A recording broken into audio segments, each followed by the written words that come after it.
자, 예를 들어가지고 한번 볼게. 일단 오늘 목표는 뭐냐면은 요거 한번 봐봐. 여기 나오는 거를 형태소랑 음운변동까지를 정리할 수 있으면 되는데, 예를 들면은 1번부터 한번 해볼게. 일단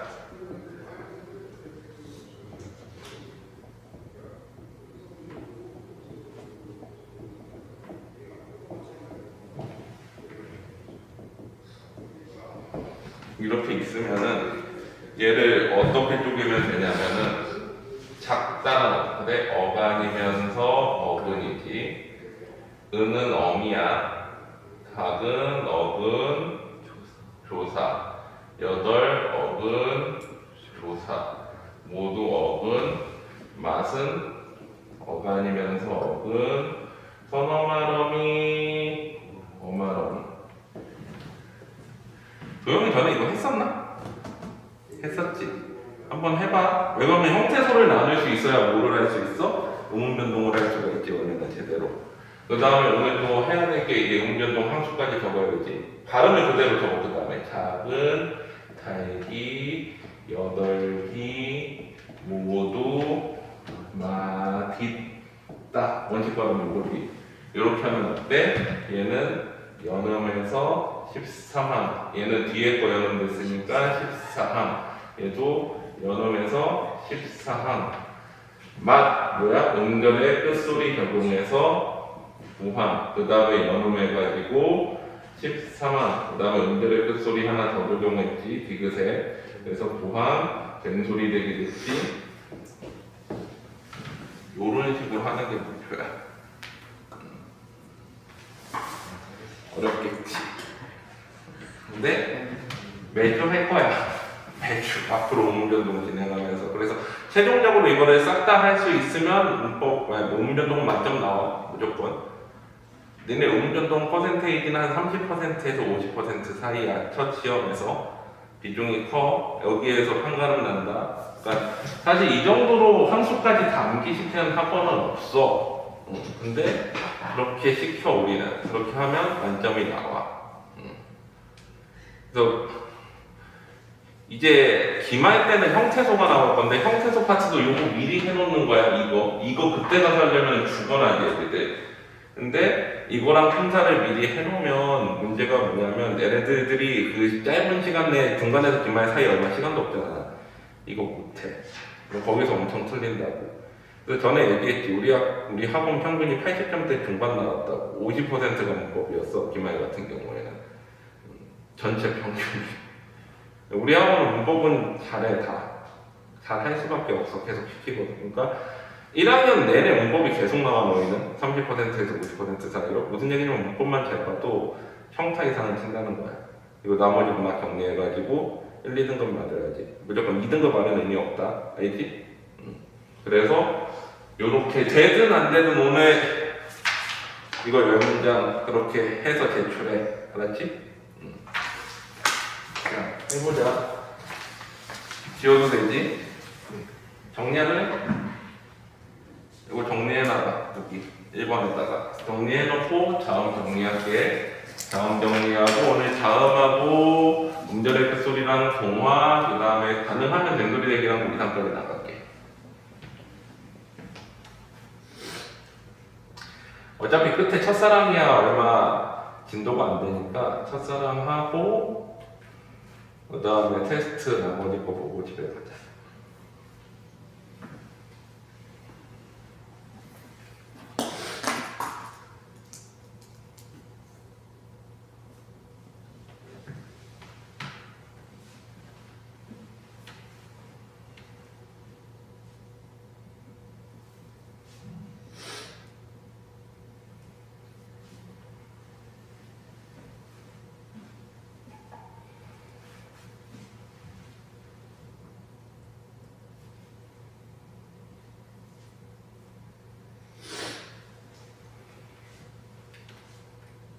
승호는 이따가 저녁 때도 나오지.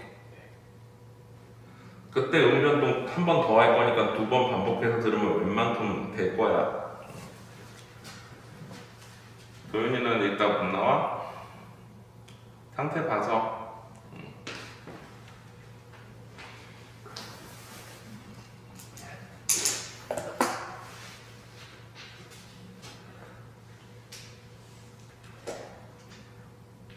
지워도 돼? 자, 그럼 넘어가겠습니다.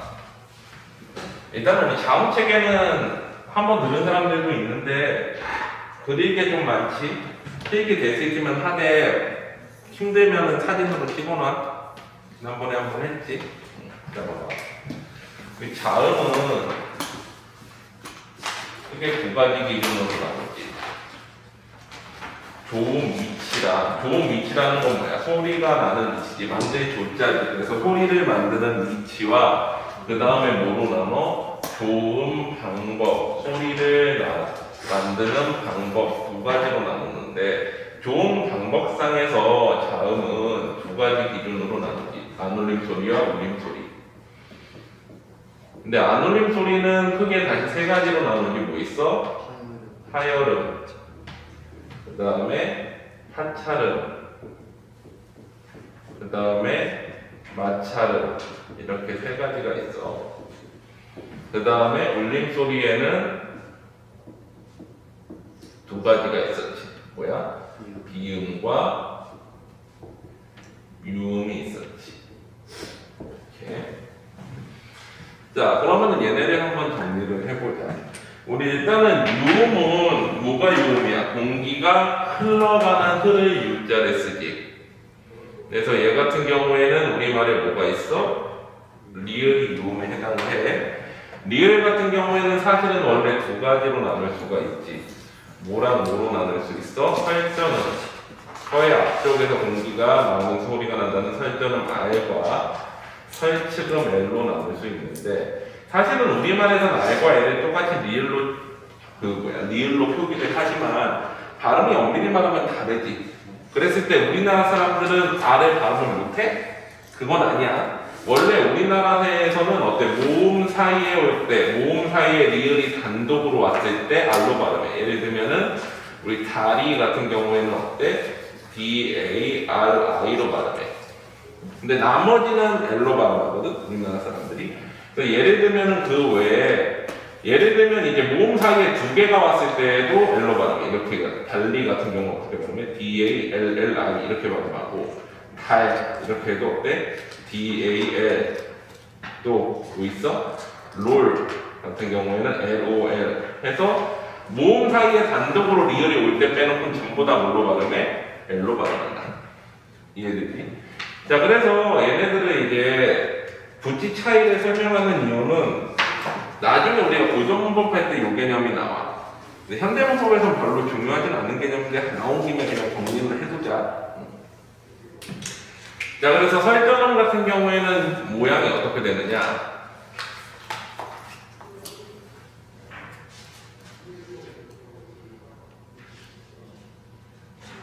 혀가 이렇게 아래로 몰리는 거야. 요게 혀지. 혀의 앞쪽, 혀설 앞전 소리음 해가지고 혀의 앞쪽으로 공기가 빠져나오면서 여기 구강을 울리면서 나온다고 그래서 구강에서 공기가 흘러나온다고 해서 설전음이라고 그러고 설치음은 어떻게 되느냐?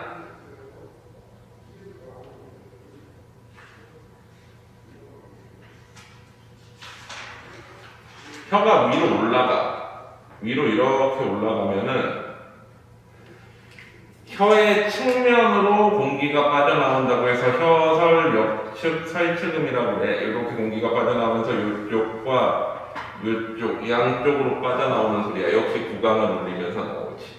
그래서 리을 발음은 어쨌거나 어때? 구강을 이제 울리면서 나오는 공기가 흘러나오는 소리다. 근데 크게 두 가지 L과 R 발음으로 나눌 수 있다 정도로 알아두면 되지. 괜찮지? 여기까지. 자, 그 다음에 비음 같은 경우에는 뭐가 비음이야? 코 비자지.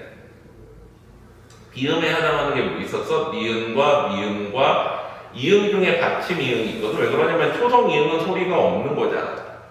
자, 그래서 코 막으면 소리가 안 난다고 그랬지. 가나다라 마바사만 나나나 소리 잘 안 나고 마마마 소리 잘 안 나고 그리고 받침 이음 소리 잘 안 나지. 얘네들이 코 막으면 소리가 안 나는 이유가 공기가 어디에서 빠져나와서 그래? 기강을 울리면서 빠져나와서 그렇지.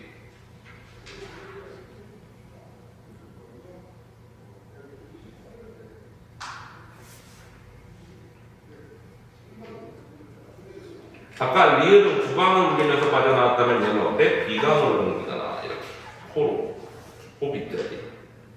그래서 비음이라고 불리고 얘네 둘을 합쳐서 울림소리라고 하지. 울림소리들은 특징이 뭐야? 어딘가에 공기를 울리면서 나오기 때문에 분명히 자음인데 어때? 모음적인 특성이 있어.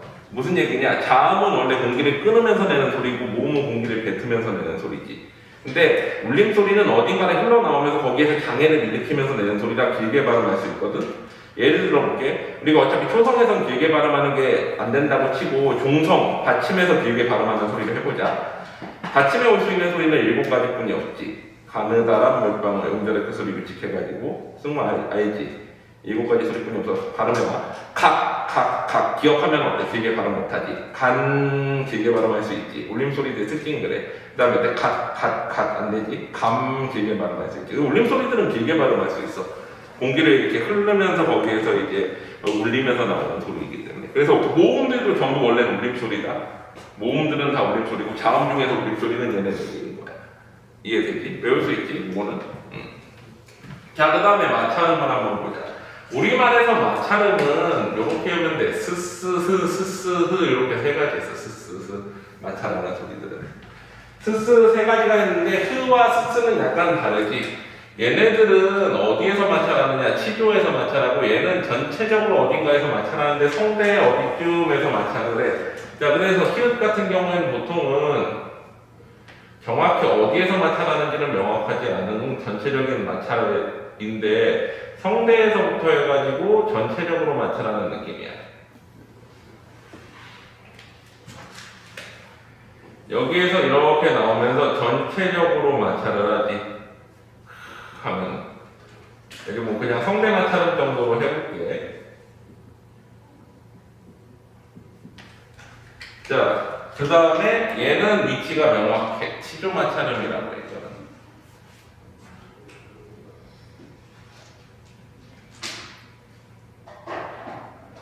어떻게 돼? 윗니와 혀 사이에서 마찰하지. 윗니 뒤쪽 여기를 치조 입뿌리라고 그러거든. 스스 하면은 딱 윗니와 혀가 붙으면서 그 사이에서 마찰을 하잖아. 그래서 요 사이에서 마찰하기 때문에 이의 조, 잇몸이라는 뜻이야. 치조가 조상조자에서 이의 뿌리, 치조 마찰음이지. 지금 이렇게 자음을 하나하나 체계적으로 설명하는 이유는 전에 얘기했지만 울음전동 할 때 여기에 특성들이 다 나와서 그렇지. 자, 그 다음에 하찰음 아니고 마찰음 아니면 나머지는 그냥 다 파열음인데 이 파열음은 어떻게 나오느냐?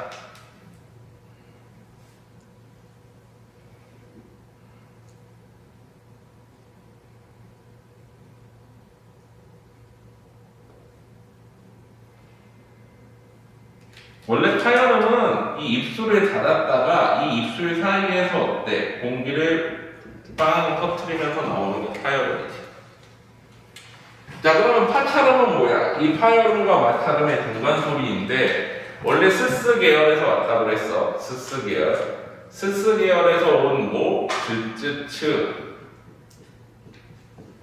얘네들이 파찰음이야. 얘네들은 원래는 마찰음 자리에서 발음이 됐지. 근데 언제 옮겨져? 1552년쯤. 1552년이 뭐라 그랬어 우리? 중세국어에서 근대국어로 이전하는 시기잖아. 전환되는 시기. 왜 그래? 전쟁이 일어나면서 이게 사람들이 많이 섞이면서 말이 바뀌었다라고 그랬지. 그래서 이렇게 이제 이동을 하게 되는데 그랬을 때 혀의 위치는 어디로 가? 치조 마찰음보다 살짝 뒤로 가지.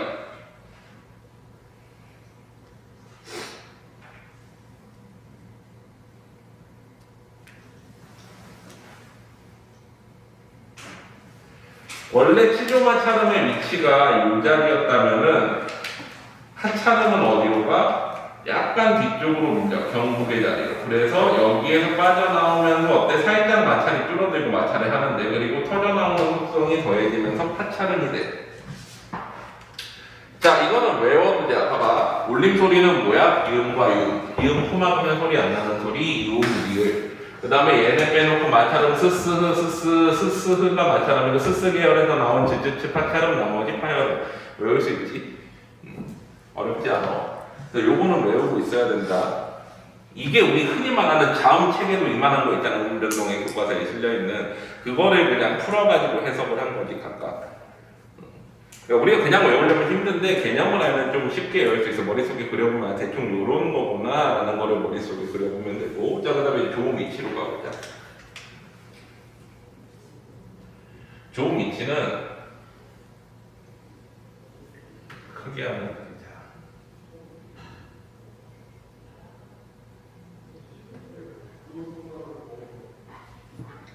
승우야, 이거 그림표 이해되니? 여기가 혀고, 여기가 웃니, 안니, 잇몸, 입술이야. 그리고 여기를 뭐라 그래? 입천장, 그래서 부회라고. 입의 뚜껑이라는 뜻이야. 그리고 앞쪽을 뭐라 그래? 우리 윗니 뒤쪽으로 혀를 이렇게 만져보면 오돌도돌하고 딱딱한 부분인지 거의 경고배라고 그러고, 상대적으로 뒤쪽으로 가면은 뭐 살이 있다고 하는데 그렇게 말랑말랑하지 않지만 연부계라고 보면 자리가 있어. 여기까지 괜찮지? 원래 이 뒤에 있는 애들은 한번 들었던 거야. 너만 처음이라 너한테 좀 부정적으로 물어보는 거야. 자, 이래가지고 이제 여기까지는 어떻게 소리를 만드는 방법이고 여기는 어느 위치에서 나느냐에 따라가지고 자음을 구분을 하는 건데 이거 되게 중요하지. 봐봐. 혀가 우리 이렇게 굽어가지고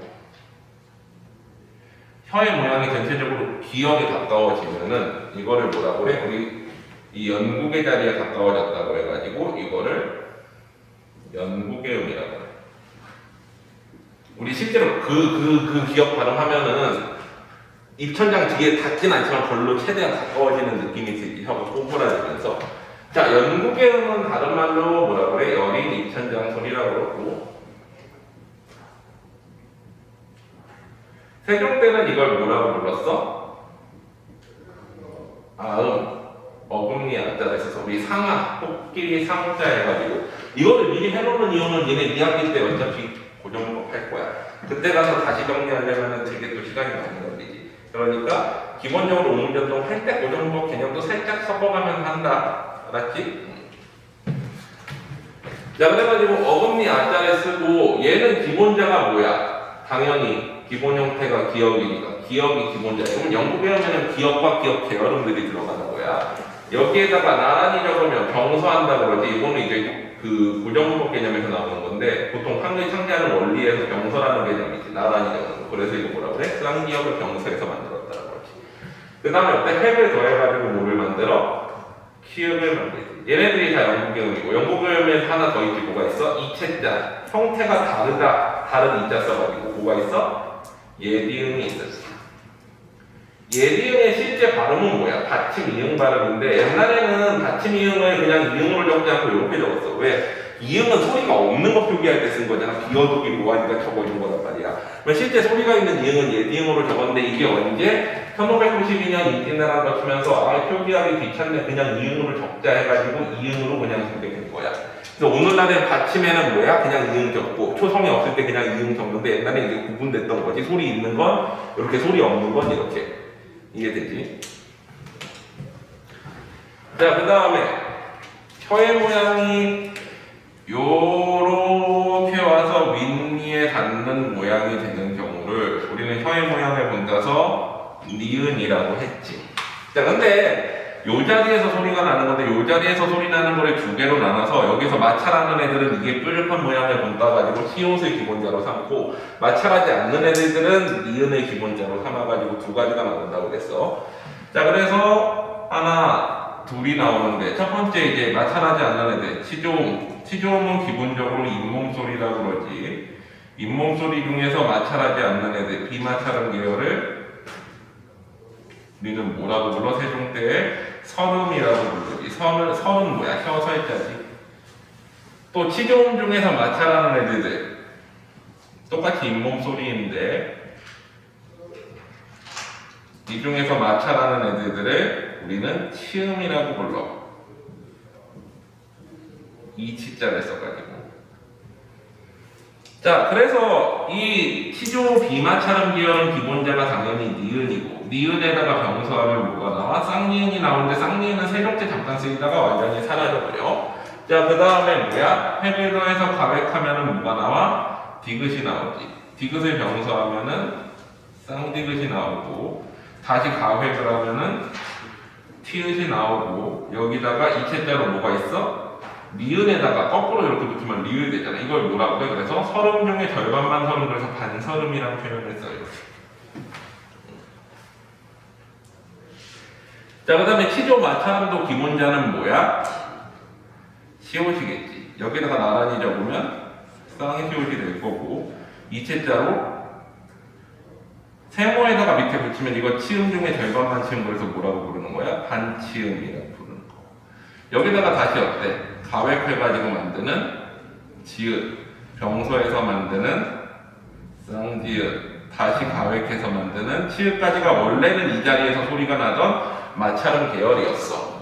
근데 얘네들이 1592년쯤 해가지고 어디로 가? 발음 자체 방법도 파찰음으로 바뀌지만 위치도 어디로 바뀌는 거야? 요 경국의 자리로. 그래서 뭐가 만들어진다? 경국의 음이라는 게 만들어져. 세종 때는 없었던 자리인 거지. 세종이 창제할 당시에는 없어서 이름이 없어. 이런 치음, 서름 이런 이름 자체가 없어. 그래서 얘는 센 입천장 소리.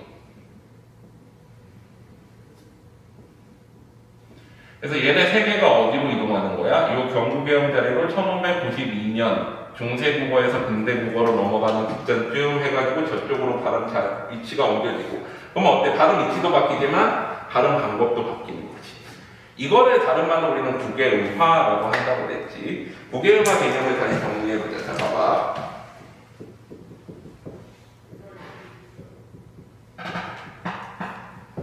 자, 이름에 답이 있어. 국외음화라는 건 뭐야? 국외음이 아닌 애들이 국외음으로 바뀌는 걸 국외음화라고 그러지. 우리 보면은 국외음화 모의계에서 경국외와 영국외가 있는데, 사실은 이거는 엄밀히 말하면 뭐야? 경국외음화야.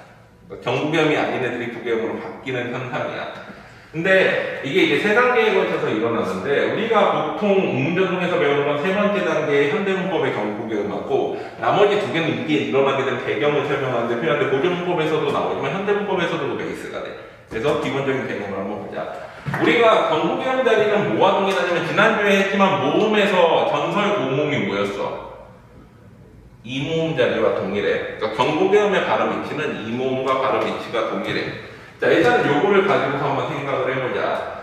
일단은 국외음화라는 거는 치조 마찰음이었던, 원래 1592년 이전까지는 치조음이면서 마찰음이었던 즈쯔츠 발음이 어디로 이동하는 거야? 1592년을 거치면서 경국의 파찰음 자리로 이동하지.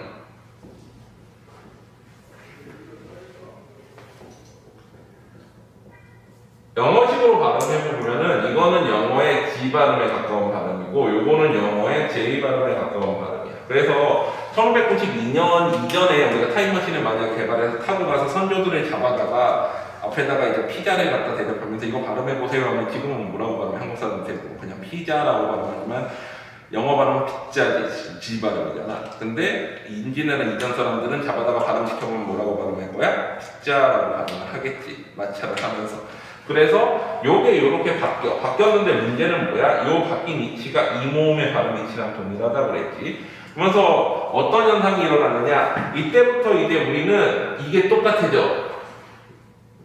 다르게 발음할 수 있어? 안 되지. 다르게 발음할 수 있어? 안 되지. 초파야, 초파야. 똑같아, 발음. 자, 그래가지고 이런 것들이 같은 이유가 왜 그러냐면은, 우리 생각을 해봐. 자와 자가 같은 거는 자는 자 플러스 아고, 자는 자 플러스 이 플러스 아인데, 얘랑 얘가 발음 위치가 동일하니까 사실은 똑같은 발음이 돼버리는 거야. 승우 여기까지 이해돼? 자, 그래서 어떤 현상이 일어나느냐, 이제 두 번째. 모든 DT 발음을 뭘로 바꾼다? 1592년쯤 해가지고 지치로 싹 다 바꿔버리는 현상들이 일어나. 우리말에 그래서 DT가 살아남지 못해. 왜 그러냐면 DT 발음은 어때? D는 지금 여기 있지. 시조 비마찰음 계열에 여기에서 소리가 나는데 이모음을 발음하면 D, T, T, T 이렇게 발음해야 되잖아. 귀찮지?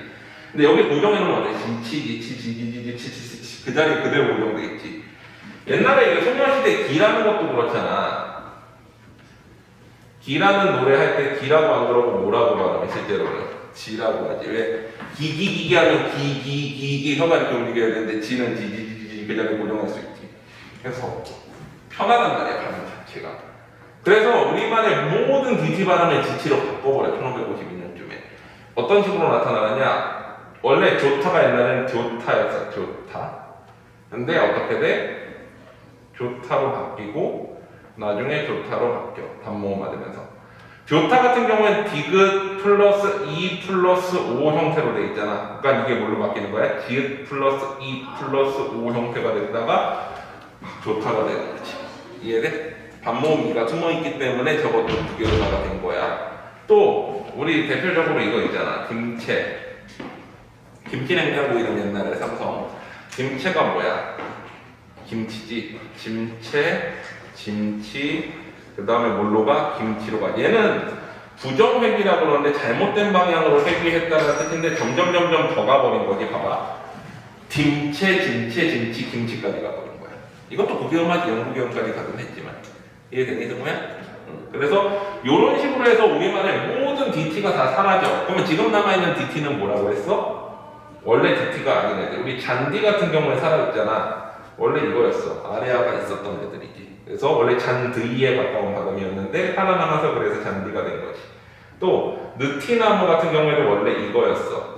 근데 어때? 의가 있으니까 살아남아서 느티나무가 됐는데 방언 중에는 일부 느치나무라고 국외음화에서 발음하는 경우도 있어. 그래서 우리말에서 현대국어에서 대부분의 DT가 다 사라져. 자, 근데 문제는 뭐야? 나중에 만들어지는 DT지. 우리가 단어의 형성할 때 어간어미 붙이고 뭐 어간접사 붙이고 이렇게 할 때 만들어지는 DT 같은 경우에는 어떻게 해야 돼? 미리 바꿔놓을 수 없잖아. 예를 들어볼게. 자, 우리가 세 번째가 이제 흔히 말하는 표준발음법 17항에 나오는 현대문법의 국외음화야. 17항 한번 봐봐. 표준발음법 그 암기노트 준 거에 17항을 한번 바꾸자. 표준발음법 17항이 이제 국외음화인데 이거는 뭐냐? 미리 바꿔놓을 수 없었던 DT 발음들. 어떤 거야? 디귿과 티읕 받침 뒤에 이문의 형식 형태소가 오면은 원래는 형식 형태소 오면 어떻게 돼? 연음이 된다라고 했지. 연음이라는 거는 뭐야? 우리가 받침 뒤에 이문 형식 형태소가 오면 그대로 뒤로 보내가지고 만드는. 예를 들면 이런 거야. 자, 우리 밭이 있다 그럴 때 밭 플러스 2 하면 어떻게 돼? 그대로 얘를 뒤로 보내는 게 이런 게 연음이지. 원래는 이따가 배울 건데 표준발음법 13항에 해당하는 내용이야. 자, 그러면은 이렇게 바뀌었다라고 했을 때 그러면 원래 발음이 뭐가 돼? 바티가 되잖아. 근데 이거 허용해? 안 되지. 그래서 강제로 국외음화 시켜가지고 어떻게 되는 거야? 바치가 되는 거지. 이게 나타나게 된 배경이 뭐야? 우리말은 DT를 허용을 안 해. 발음 자체를 DT 시키는 걸 되게 싫어해. 그래서 강제로 바꾸는 거지. 그래서 연음시키면 어때? DT가 되는데 이 DT를 뭘로 바꾸는 거야? 지치로 바꿔가지고 발음하겠다. 이게 국외음화인 거지. 근데 문제는 우리가 형식 형태소라고 써있고 거기에 뭐라고 써있어? 형식 형태소에는 원래 뭐뭐 있었어? 접사, 어미, 조사 이렇게 세 가지가 있었잖아. 근데 여기에는 뭐가 빠져있어? 어미가 빠져있어. 왜? 우리말 어미는 이모음으로 시작하는 어미가 없어. 그래서 빠져있는 거야. 이건 되게 중요하다. 나중에 이제 형태소 구분할 때 이가 붙어있으면 무조건 조사 아니면 접사야. 어미가 없어. 기말고사 때 니네 시험범이다. 형태소랑 품사. 이모음 붙으면 무조건 접사 아니면 조사야. 헷갈리지 마. 자, 그래가지고 이 경우에는 어떻게 돼? 어근에다가 조사 갖다 붙였을 때 연음된 거. 또 이런 것도 있지. 가치 같은 경우에는 부사와 전미사 갖다 붙이는 거잖아. 어간에다가 접사 갖다 붙이는 거. 그럼 어떻게 돼? 역시 연음돼서 가티가 되면 이거 국어음화돼서 가치가 되는 거죠. 이게 이제 현대문법의 국어음화가 나타나게 된 배경이야. 그러니까 우리가 이런 식으로 공부를 하는 이유가 뭐냐면은 지난번 시험인가? 이거 나왔었지. 작년 거 풀어봤니, 니네? 작년 거 다음 주에 숙제로 내줄게. 작년, 재작년 기출. 이제 풀 수 있을 거야. 한번 풀어봐. 오늘까지 하면 어느 정도. 그거 풀어보면 거기에 국외음화 개념을 좀 더 심도 있게 정리하는 그게 있을 거야. 그게 구조문법 파트에서 나왔는지 아니면 현대법 파트에서 나왔는지 기억은 안 나는데 작년에 나왔었어. 여기 그대로 서술형으로 나오는 하늘에. 그래서 개념을 머릿속에 넣어놔. 수능도 요새는 개념을 물어보는 쪽으로 가. 부정문법이었나? 현대문법이었나? 하여튼 뭐 이렇게 나왔었어. 아마 요번에 없으면은 기말 때 나올 거야. 요 개념이 그대로 나왔었어. 그래서 정리를 해도 머릿속에. 자, 여기까지 괜찮지, 승우야? 자, 그 다음에 얘는 자, 입술에서 나는 소리는 우리가 전통적으로 동아시아에서 한자권에서는 어때? 입의 모양이 네모나타라고 생각을 했지.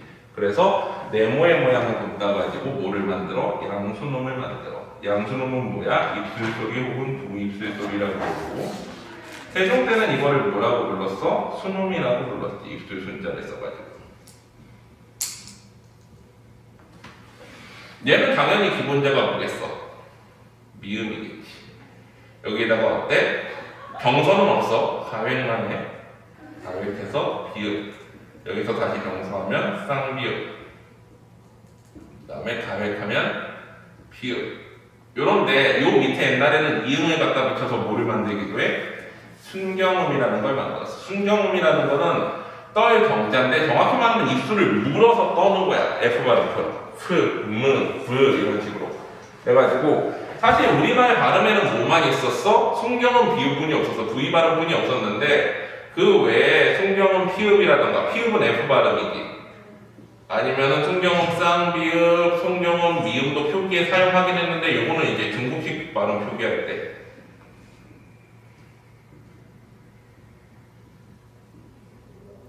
우리말에는 이 순경음 비읍분이 없어. 요건 고정문법 할 때 중에 문제로 나왔었어. 작년에. 나올 거야. 중요한 개념 중에 하나인데, 우리말에서 순경음 비읍이 사용되는 사례만 한번 좀 정리를 해보자.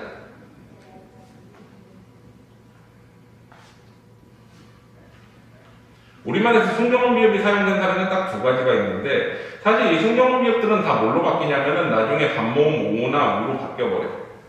어떻게 바뀌는지 한번 볼게. 자, 우리가 보통은 순경음 비읍이 사용되는 첫 번째 사례는 어간, 말음, 비읍. 어간의 제일 끝부분에 비읍 받침이 붙었을 때 거기에 모음 어미가 오면은 사용이 됐었어. 예를 들어 볼게. 우리가 새롭다 같은 경우에 새로 어간이지. 여기다가 아나 어 어미를 붙여보자. 어간 어금에다가 어미를 붙인다고 해봐. 자, 그러면 얘는 어떻게 돼? 연음돼가지고 원래는 새로 바가 돼야 되잖아. 근데 이럴 때 순경음 비읍으로 썼어. 무주발음으로 이렇게. 근데 이게 세조 이후에 세조가 우리가 뭐 했어? 단종 폐위시키고 세조 암살계획 세웠던 집현전 학자들 어때 실패해가지고 싹 다 죽고 나서 집현전을 없애버렸단 말이야. 그래서 세조 이후에 표기 체계가 많이 바뀌어. 왜? 국립국어원 없애버린 효과라고 그랬지. 그래서 집현전 폐쇄하고 나서 순경음 비읍 발음이 표기가 이제 바뀌어. 뭘로 바뀌어? 그냥 이렇게. 그래서 W 발음으로 바뀌면서 이렇게 바뀌어가. 사실 V와 W 발음은 되게 유사한 발음이지. 왜? 그 독일어에서는 W 발음 V로 발음하잖아. BMW가 아니라 BMV라고 발음을 하지. 그래서 비슷한 발음이야. 이러다가 이제 어때? 모음조화가 파괴되면서 지난주에 모음조화 배웠지. 모음조화 파괴되면서 어떻게 되는 거야? 새로 워로 바뀌는 거야. 이해되지? 자, 그 다음에 중세국어에서는 오늘날에 없는 객체 높임법이 있었는데 객체 높임의 선어말 어미를 썼어. 객체 높임 선어말 어미는 습, 즙, 읍을 썼어. 삽자밥이라고 그러기도 하고.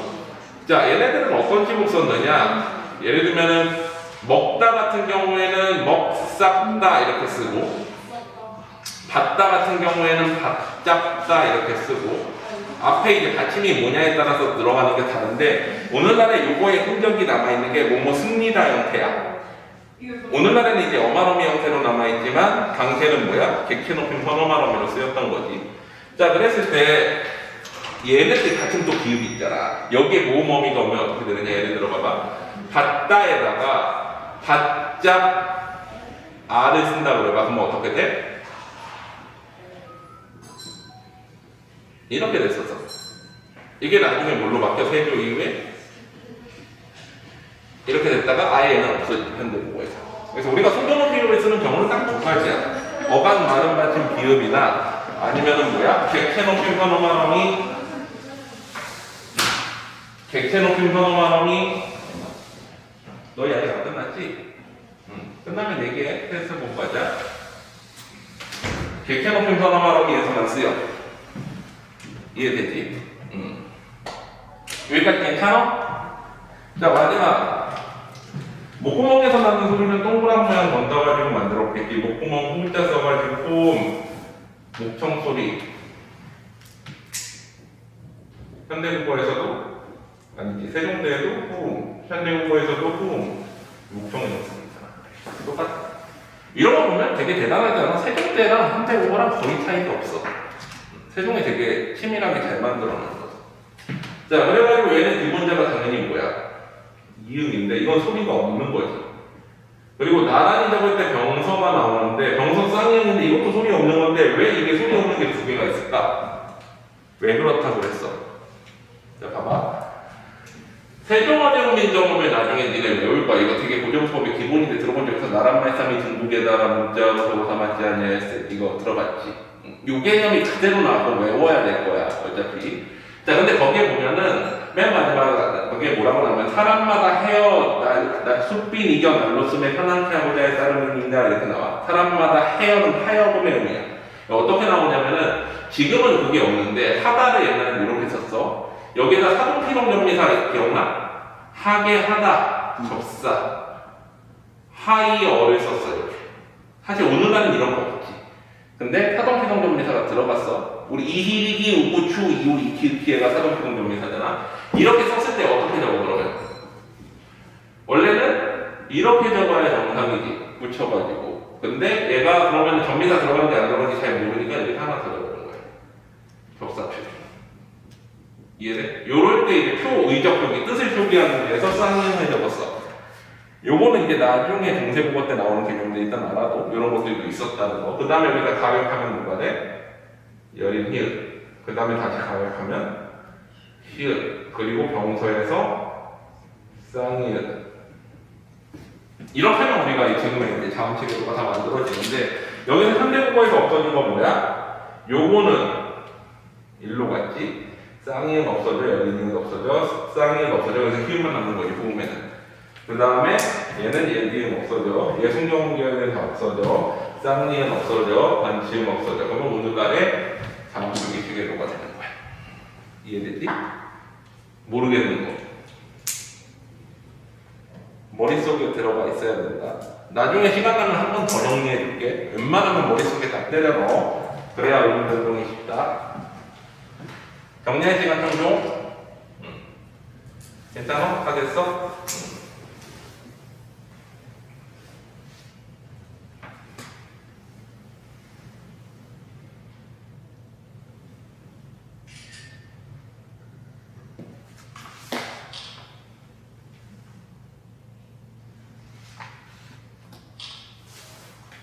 됐니?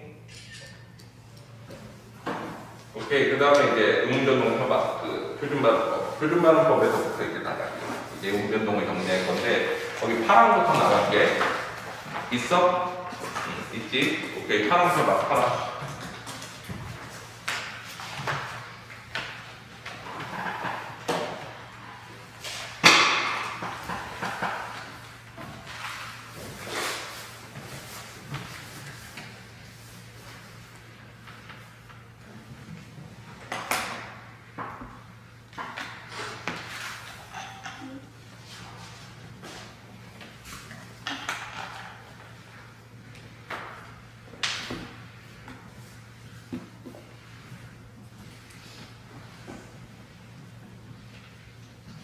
자, 우리 표준발음법 파랑부터 해가지고 이제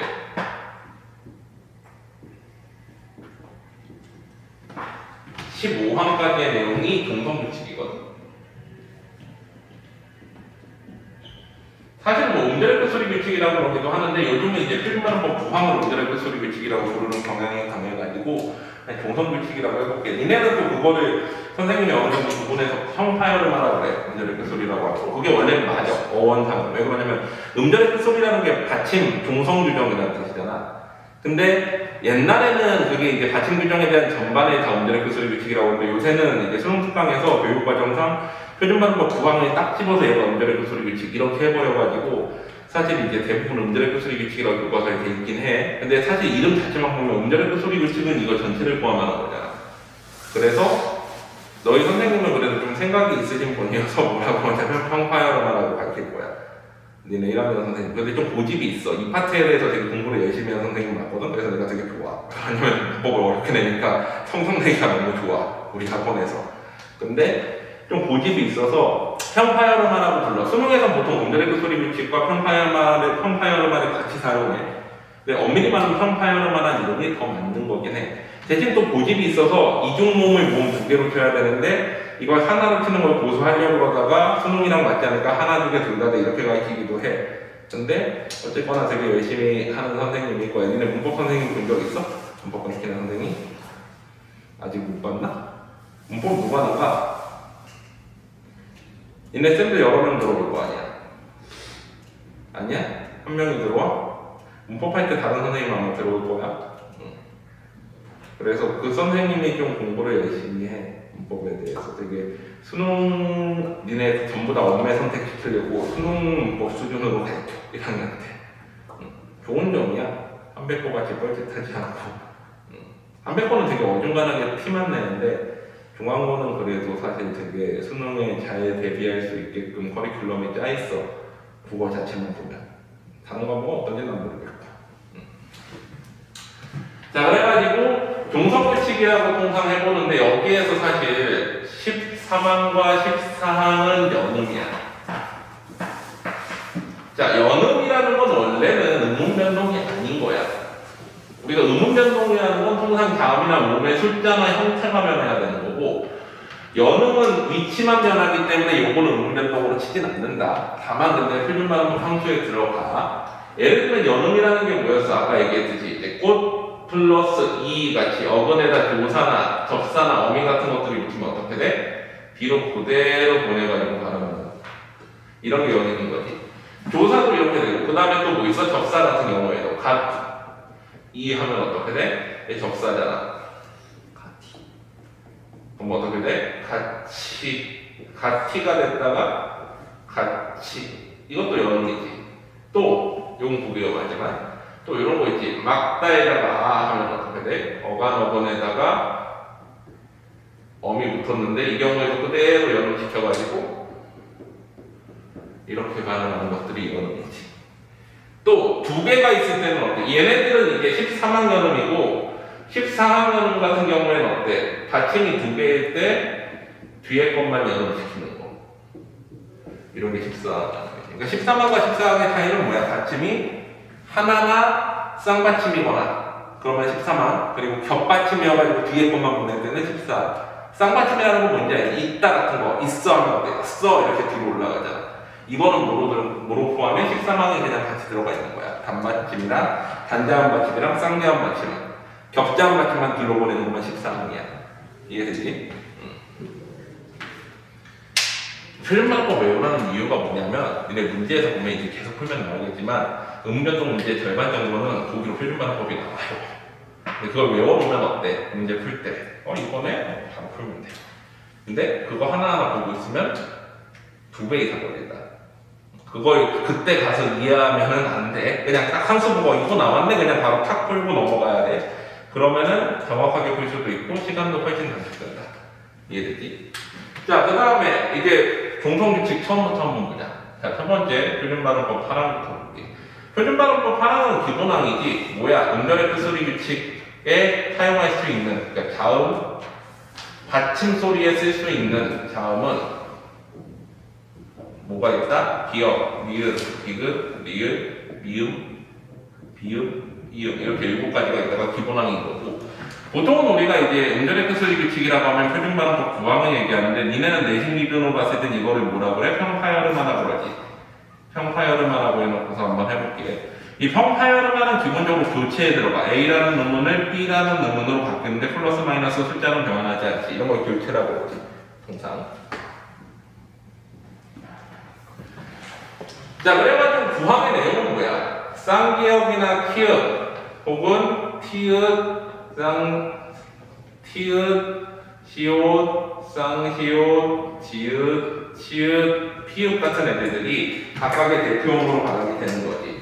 쌍기역과 키읔은 뭘로 발음해? 기역으로. 얘네들은 디귿으로. 얘는 비읍으로 발음하지. 자, 그래서 봐봐.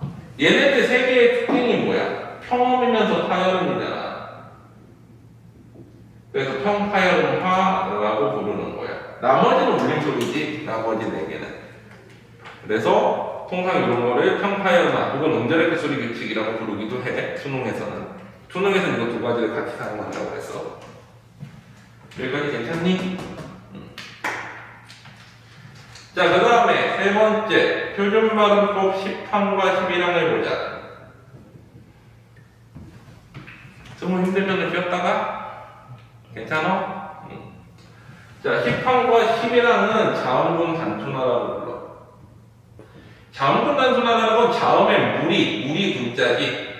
무리가 단순화돼서 하나로 마무리 된다라는 건데, 10항과 11항은 그러면 뭐야? 보통은 탈락이야. A라는 음운이 있었다가 없어져. 마이너스 1 되면서 탈락에 해당하는데, 어떤 식으로 탈락을 하느냐? 사실 거기 예문 보면은 알 수가 있는데 이런 거야.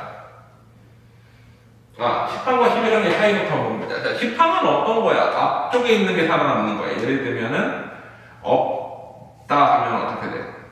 앞에가 살아남아서, 없다. 이게 이제 10항인 거지.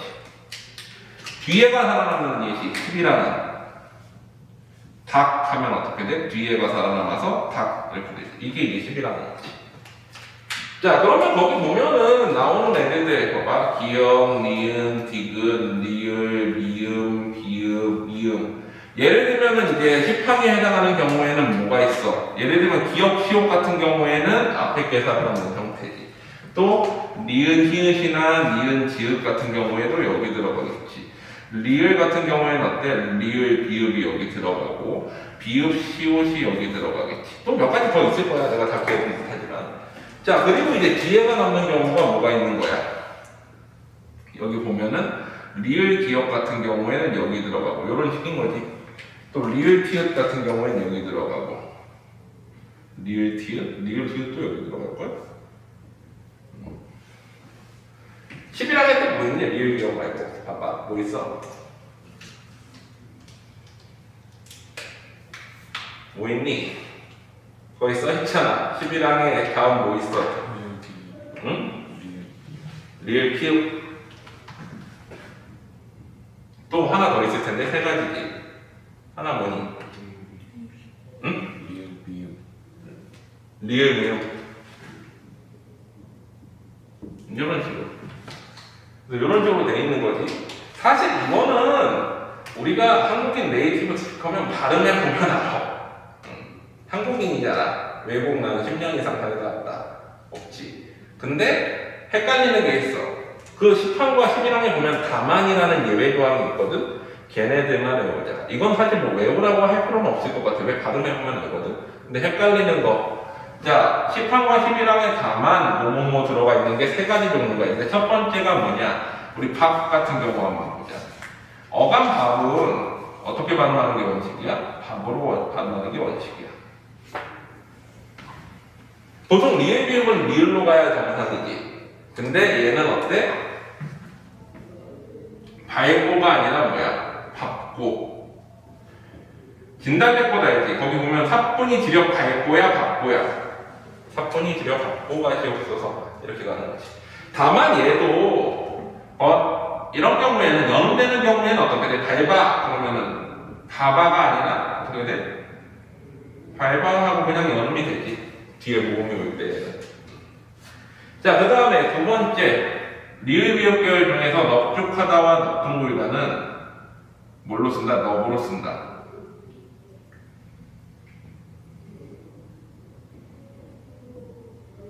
원래 널쭉하다, 널뚱글다 이렇게 가야 될 것 같은데 넙죽하다와 넙둥글다로 가지.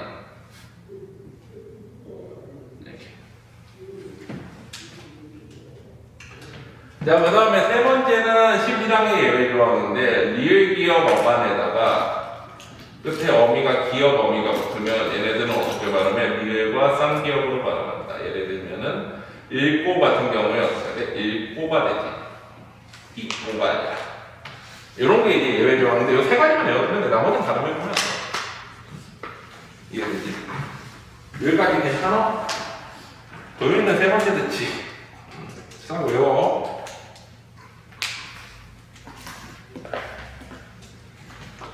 승우 괜찮아? 그래서 한번 적어보면 좀 낫지 않아? 이제 듣고 적어보면 또 다를 거야. 그래서 매주 한 번씩 적어. 외워야 된다. 완전히. 나도 다 외워야 된다. 외워야 문제를 빨리 풀 수 있고 수능 때도 그래야 정확하고 빨리 풀어야지 시간의 나머지를 더 늘릴 수가 있지. 자, 그 다음에 네 번째. 표준발음법 12항. 자, 12항은 히읗받침에 대한 규정들을 모아놓은 건데 히읗받침이 좀 특이해가지고 얘는 별도로 빼놨어. 자, 그래서 12항은 크게 12-1항부터 12-4항까지 내용으로 나눠야지. 자, 12-1항부터 보자. 12-1항은 뭐에 대한 내용이냐면 자음 축약에 대한 내용이야. 우리 축약이라는 거는 뭐야? 축약은 보통 A 플러스 B 했을 때 새로운 C가 되면서 마이너스 1 되는 경우지.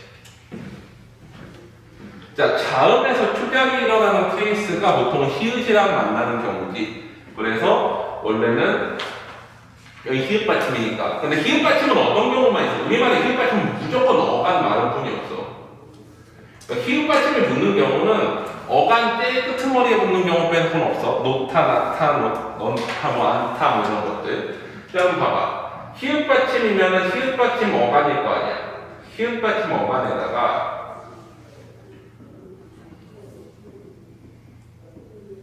뒤에 붙는 애들은 좀 다르겠어. 어미 아니면 접사일 거 아니야. 그냥 어미라고 해보자, 통사. 그러면은 기역, 디귿, 비읍, 지읒, 어미가 와야 되는데 사실 거기에 뭐가 빠져있어? 표준발음법 12-1항 보면 비읍이 빠져있지. 왜? 우리말 어미에는 비읍이 없어. 이모음으로 시작하는 것도 없었고 비읍으로 시작하는 것도 없어. 봐봐. 낳고, 낳다, 낳자, 비읍 없지. 그래서 얘만 빠져. 그럼 어떻게 돼? 히읗, 피읗, 피읍, 치읓 이 빠져 이렇게 되겠지. 그래서 예를 들면은 나타 하면 어떻게 되는 거야? 나타 이렇게 축약이 되는 거지. 그리고 자음 축약이 히읗이 뒤에 오는 경우도 있잖아. 그래서 얘는 원래 히읗 받침 규정인데 여기에다가 추가 규정으로 뭐가 들어가 있어? 히읗 받침이 히읗이 뒤에 오는 경우까지 같이 넣어놔서 자음 축약이 12-1항에 다 정리해놨지. 그래서 앞에 기역, 디귿, 비읍 지읒이 오고 그 다음에 뒤에 히읗이 오는 경우는 어떻게 돼? 히읗, 피읒, 히읗, 치읒이 된다 이렇게 되어 있는데 자 생각해봐. 우리가 음절 지난번에 정리할 때 우리말은 모음 중심으로 자음이 앞에 하나 뒤에 하나 붙지 맞잖아. 뒤에 두 개 붙으면 어떻게 돼? 단순화시키잖아. 근데 그러면 받침에 올 수 있는 소리는 기역, 디귿, 비읍은 맞는데 얘는 어디에 있는 거야? 지읒은. 이런 경우는 예외적으로 이런 경우가 있어. 자 봐봐. 우리가 안 치다 하면은 어떻게 돼? 어간 어근에다가 접사 희가 붙어버리지. 접사가 붙으면 원래는 연음부터 시켜야 되잖아. 음들을 그 소리 하지 않고. 그치? 근데 이런 경우는 이걸 먼저 축약시켜버려. 연음은 못 시키고. 그러면 어떻게 되는 거야? 얘의 발음은 안 치다가 되는 거지. 원래 여기 뒤에 어근이 오면 어떻게 되겠어? 음들의 그 소리 먼저 적용해가지고 단순화시키고 그 다음에 어떻게 해야 되는데 얘는 원래 연음자리지. 뒤에 접사가 왔으니까. 그럼 어때? 축약 먼저 시키고 그 다음에 다른 거래. 이해돼? 그래서 이 경우는 예외적으로 이렇게 발음이 되는. 그래서 지읒이 들어갈 수가 있는 거야. 지읒 단독이 아니라 뭐야? 뭔가 다른 거에 같이 붙어 있으니까. 혹은 지읒 단독으로 왔다가 뒤에 접사가 붙는 경우도 될 수 있겠지. 연음이 먼저 일어나는 자리 같은 경우에는. 뭐가 있을까? 이런 거 있잖아.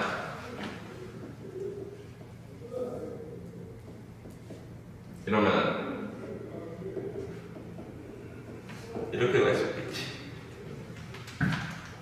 보현아, 괜찮아? 자, 그 다음에 12-2항은 보통은 음변동에는 안 나오는데 사실 이게 축약의 일종이라고 볼 수가 있거든. 왜 그러냐면은 소리가 하나가 줄어. 똑같이 A 플러스 B 했을 때 C 되면서 마이너스 1 하는데 보통 요거는 음변동에는 잘 안 넣어. 원래 표준발음법은 문법 개념이고 음운 변동은 교육 과정이 바뀌면 그때그때 니네한테 어떻게 이 소리의 변동을 가르칠 것이냐 해서 교육 체계를 바꾸거든. 그래서 옛날에는 표준반응법이 5가지 종류였는데 4가지로 바뀌었지, 지금 교육 과정에서. 근데 아직까지는 5가지로 가르치는 경우들이 좀 많아. 그래서 이제 교체에다 동화를 포함시켜서 4가지로 바꿨는데 지금도 이제 그걸 분리해서 가르치는 경우들도 많고, 너희 학교는 이제 4가지로 가르치기는 해. 근데 5가지 동화 개념도 따로 별도로 가르치기도 하고. 소연아, 여기까지만 하고 잠깐만 쉬었다 그래. 자, 그래서 얘 같은 경우에는 히읗 받침 뒤에 뭐가 붙느냐? 히읗 받침 어간에다가 시오 범위가 붙는 경우. 자, 이 경우에 어떻게 돼? 얘도 마이너스 1, 얘도 마이너스 1 되고, 얘도 마이너스 1 돼. 그래가지고 어떻게 돼? 쌍시옷이 돼. 예를 들면은 노스오 같은 경우에 어떻게 돼? 노스오가 되잖아. 그러면 얘는 원래는 이제 축약에 들어가야 되는데, 다음 축약이라고 부르진 않아. 그냥, 아, 이런 개념이 있구나 정도만 알아두면 돼. 자, 그 다음에 세 번째. 얘는 일종의 자음 동화의 일종으로 보이기가 하지만 일반적인 자음형 동화 형태랑 좀 달라. 동화라는 건 뭐야? A 플러스 B 했을 때 얘가 AA로 A로 비슷해지거나 월 BB로 비슷해지거나 월 CC로 비슷해지거나 월 CD 형태로 비슷해지거나 이런 것들이 다 뭐야? 동화 개념이야. 서로 비슷해지는. 자, 예를 들어보자. 얘는 히읗 받침 어간에 니은 어미가 오면 어떻게 돼? 플러스 마이너스 0 되면서 동화는 플러스 마이너스 0이라서 교체에 들어가는 거지. 니은과 니은이 돼. 예를 들면은 논는 같은 경우에는 어떻게 돼? 논는 이렇게 동화돼 버리지. 근데 여기 이제 주층 규정으로 추가해가지고 뭐가 하나 더 있느냐? 만약에 니은 히읗 받침 어간 같은 경우에는 어떻게 돼? 그러면 얘도 니은이 돼. 그러면 어떻게 돼? 앉는 같은 경우에는 앉는이 되지. 문제는 이렇게 하면 얘는 뭐야? 마이너스 1 되면서 탈락의 일종으로 보는 거지. 왜 히읗이 그냥 탈락해버리니까. 이해돼? 자, 그 다음에 마지막으로 네 번째. 이거는 히읗 탈락에 대한 규정인데, 얘는 말 그대로 있었던 히읗이 없어지는 거야. 마이너스 1 되면서. 히읗 받침 어간에다가 모음 어미가 오면 마이너스 1 되면서 히읗이 탈락해버려. 근데 표기에는 반영이 안 돼. 당연히 얘네들은 다 표기 반영이 안 돼. 표준 발음법은 표기는 반영 안 되고 소리만 바뀌는 경우야. 그래서 예를 들면은 노와 하면 어떻게 돼? 이렇게 되는 거지. 여기까지 괜찮니? 자, 그러고 난 다음에 이제 마지막으로 표준발음법 13, 14, 15항을 정리해보자. 이거는 뭐냐? 13, 14는 연음에 대한 규정이고 15항은 어떨 때 연음 쓰고 어떨 때 음절의 끝소리 쓸 것인지 평가해라.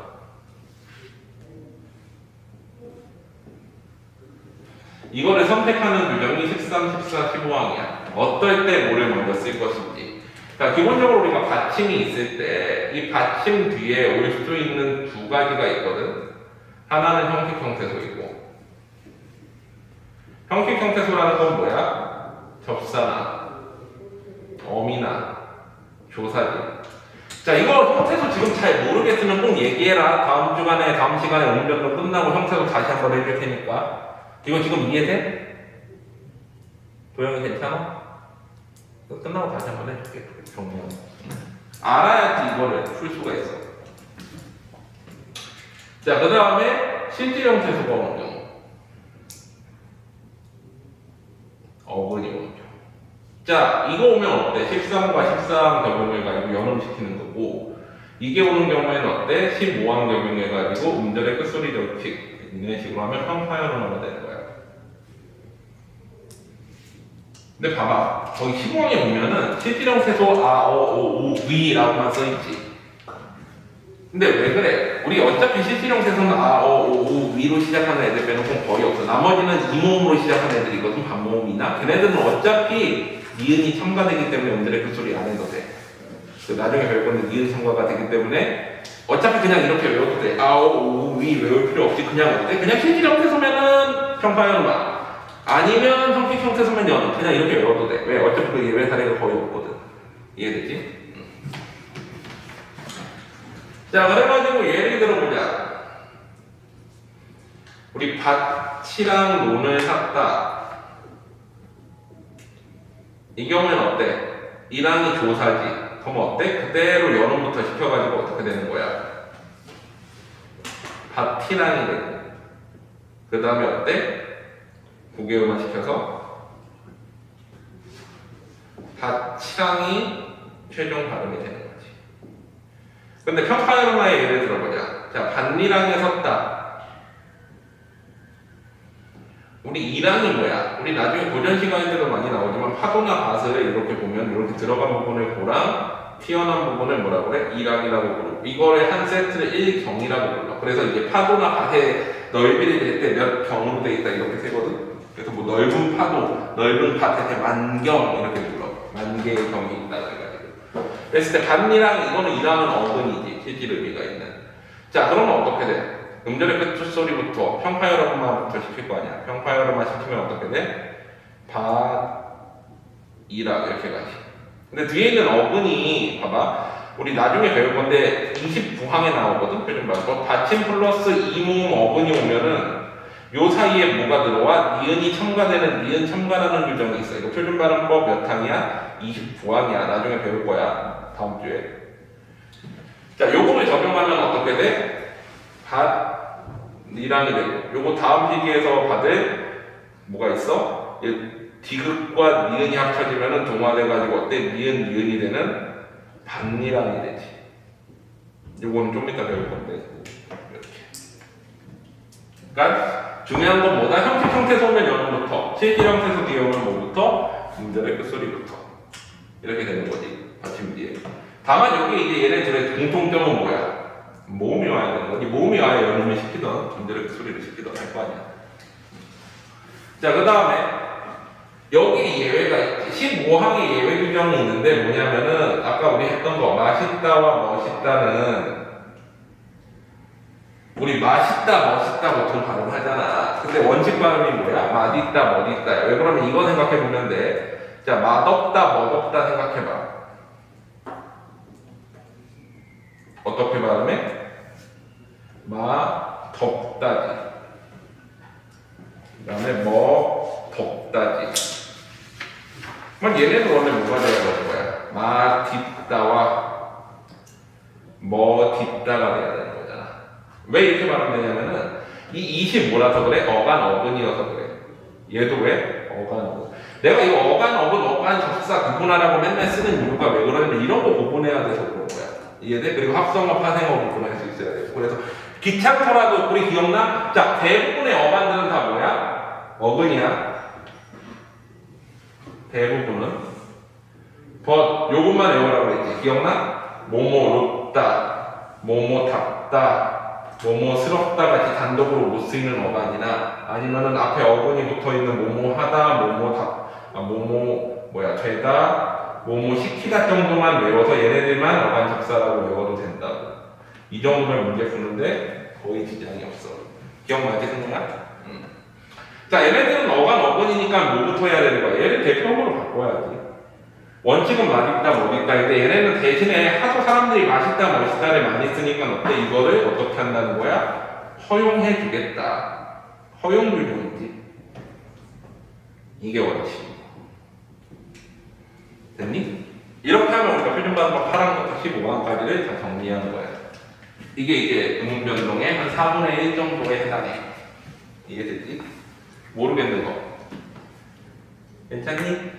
표준반복 이제 15항까지 있잖아. 16항은 뭐야? 우리가 기억, 니은, 디귿, 리을, 미음 이 자음을 어떻게 읽는지에 대해서 나와 있는 건데 좀 특이한 점은 우리가 기억이면 기억으로 끝나고 니은이면 니은으로 끝나고 티읕이면 티읕으로 끝나고 이렇게 돼 있지 받침이. 근데 그거를 어때? 우리가 기본적으로 티읕테라고 하지 않고 티읕에 이렇게 가지. 그런 예외적인 어떤 연음 발음들을 적어놓은 게 16항 규정이야. 그 다음에 이제 17항부터가 뭐야? 동화 규정인데 17항은 아까 했었지. 고개음악 개념이잖아. 동화라는 개념을 좀 먼저 설명을 해볼게. 봐봐. 동화가 뭐야? 서로 다른 두 가지가 비슷해지는 현상을 우리가 동화라고 통상 부르지. 자,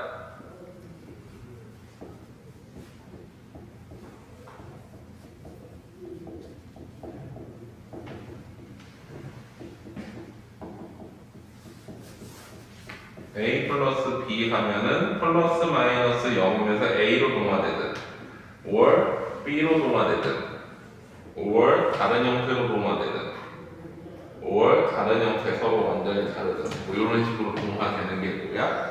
이제 동화인 거지.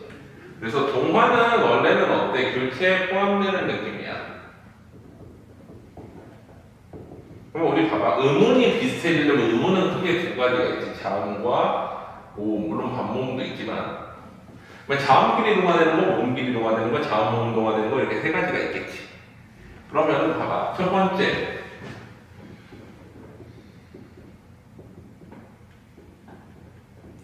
이게 뭐야?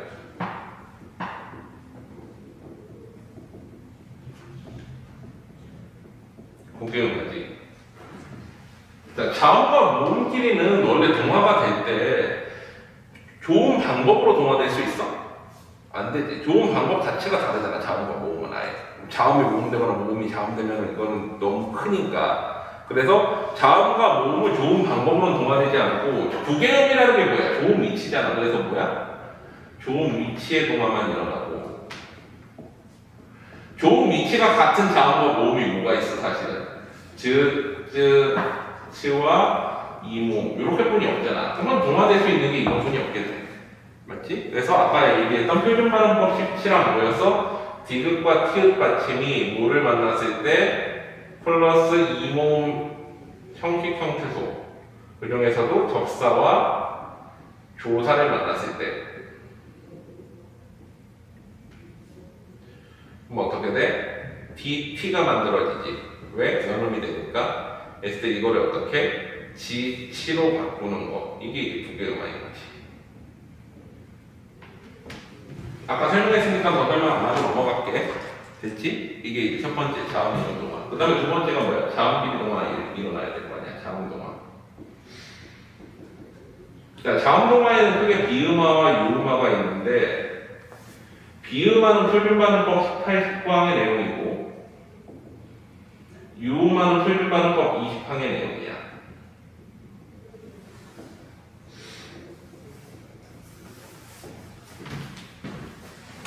자, 근데 이름 자체 보면 좋은 위치의 동화야, 좋은 방법의 동화야, 승호야.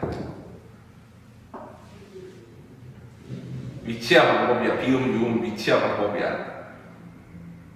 방법이지. 울림소리 안 울림소리가 좋은 방법이었잖아. 그래서 비음과 유음은 뭐야? 좋은 방법의 동화야. 비음이 아닌 게 비음으로 바뀌고 유음이 아닌 게 유음으로 바뀌는 게 비음과 유음이니까. 이해되지? 자, 그래서 요거의 정의를 다시 한번 해보면은 이 자음 동화는 어떤 식으로 일어나느냐? 울림소리가 안 울림소리를 울림소리로 바꾸는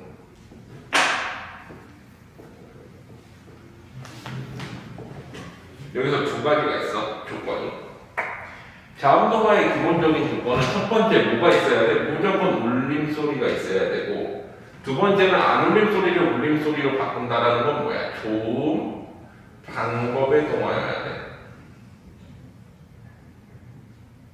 그건 뭐야? 좋은 위치는 이동하면 안 돼.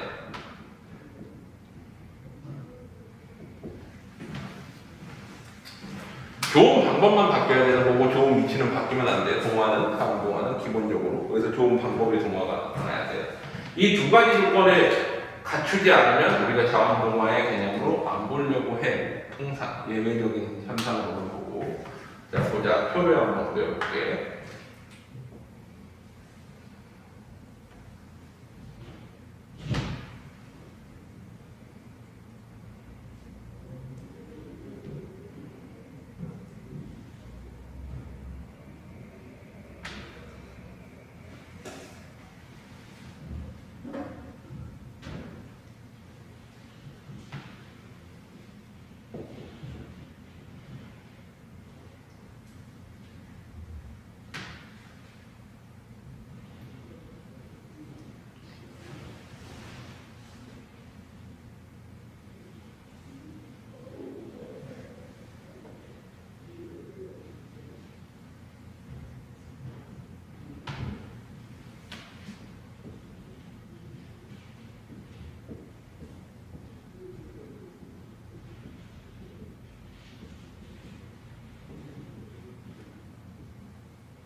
우리가 보통 다음 동화 할 때 이 동화의 강도가 있는데 동화 세기가 뭐가 제일 세냐면 유음을 최고로 치고 그 다음에 비음, 그 다음에 그 외의 안녕 소리들 이렇게 돼서 동화 방향이 어느 방향이냐면은 이 위로 동화 시키려는 경향이 강해요.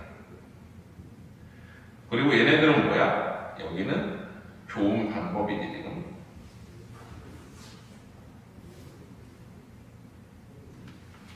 여기는 좋은 미치겠지 그러면.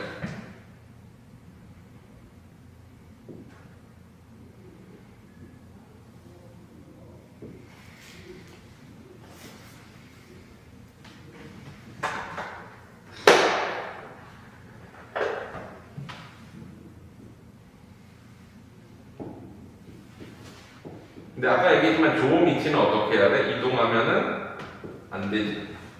동화할 때. 자, 한번 보자. 일단 연구개음부터 보자.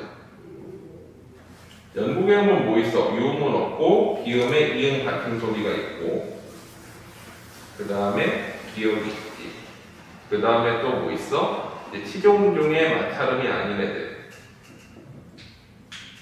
얘는 니은 계열음이지. 니은 계열음들은 니은 자체가 비음이고 리을이라는 단서름 유음 리을이 있고 그 다음에 뭐가 있어? 디귿이 있겠고 그 다음에 양수음 계열 미음이 있지. 가외kan도 기음이 있고 그 다음에 포음 계열은 포음 계열은 어차피 울림소리가 없지. 히읗. 그 다음에 치조음 마찰음 계열 얘도 울림소리가 없지. 대표음이 시옷이니까 어차피 얘는 안 일어나. 그래서 동화가 일어날 수가 없어. 왜? 울림소리 자체가 없으니까. 히읗도 원래는 일어나면 안 되는데 히읗은 예외적으로 일어나는 경우가 하나가 있지. 아까 배웠던 거 12-3 히읗과 니은이 만났을 때 얘는 어디로 이동하는 경향이 있어? 건너뛰어서 이쪽으로 이동해버리지. 12-3 안에서. 근데 되게 예외적인 경우라서 동화의 일종이라고 볼 수도 있지만 동화라고 안 넣으려고 해. 아까 얘기했지. 히읗과 니은이 만나서 니은 되는 거고. 자, 그러면 나머지 경우들을 한번 살펴보자. 자, 우리가 일단은 자음동화가 일어나는 환경은 울림소리가 붙어 있어야 되는데 예를 들어가지고 공민이라는 단어를 한번 보자. 공민은 어떻게 돼? 기역과 미음이 만나지. 자, 기역과 미음이 만났을 때 얘는 비음이고 얘는 그 외니까 누가 더 세? 얘가 더 세지. 자, 어떤 현상이 일어나느냐? 얘가 여기 있고 얘가 여기 있으면 어차피 이쪽은 이동이 안 돼. 그러면 얘가 같은 비음 계열로 끌려 올라오면서 어떻게 되는 거야? 발음이 비음과 미음으로 바뀌지. 그래서 어떻게 돼? 공민이 되는데 이러면 이제 뭘로 바뀐 거야? 비음으로 바뀌었으니까 비음화이고 보통 밑에서 위로 끌려 올라가는 비음화는 18항 비음화야. 위에서 아래로 내려오는 게 19항 비음화고 그래서 18항 비음화가 쓰였지. 자, 그리고 뒤에 그 앞에 거에 영향을 줘서 동화시킨 애 뭐라고 해? 역행동화라고 그러고 완전히 둘이 같아지진 않았기 때문에 뭐라고 해? 완전히 동화되지 않았다 그래서 불완전 동화라고 해. 이해돼? 또 비음화 중에 이런 것도 한번 보자. 자, 왕심리 같은 경우에는 어떻게 돼? 왕심리는 기본적으로 비읍과 리을이 만났는데 리을은 유음이고 비읍은 그 외네. 그러면은 유음이 더 세지. 그러면 영향을 이렇게 한쪽에서 줄 것 같은데 얘 같은 경우는 주고 받는 이유가 봐봐. 비읍과 리을이 만났어. 그러면 얘가 이리로 끌려 올라가겠지. 근데 더 올라갈 자리 있어? 없잖아. 없으면 서로 최대한 비슷해. 그러면 얘가 내려오는 수밖에 없지. 이게 19항 미음화야. 이런 게 18항 올라가는 게. 그럼 여기에서 리셋이겠지. 이렇게. 자, 그러면 어떻게 돼? 얘네들은 양쪽으로 바뀌었기 때문에 상호 동항이고 그 다음에 미음과 니은으로 바뀌었지. 완전히 동화되지 않았기 때문에 불완전 동화야. 그래서 어떻게 돼? 왕, 심, 니가 되지. 그러면은 뭐야? 비음화가 18항과 19항이 쓰였지. 그렇죠. 그러니까 사실 요점은 어느 정도 다 설명이 돼. 이해되지? 자, 그 다음에 이제 유음화 한번 해보자. 사실 유음화는 니은이 2단위에 있기 때문에 어떻게 될 수밖에 없어. 이렇게 끌려오는 경우뿐이 없지. 유음화가 일어날 수 있는 자리는 요 자리뿐이 없는 거야. 보통 리을이랑 니은이 만나가지고 유음화가 일어나죠. 여기서.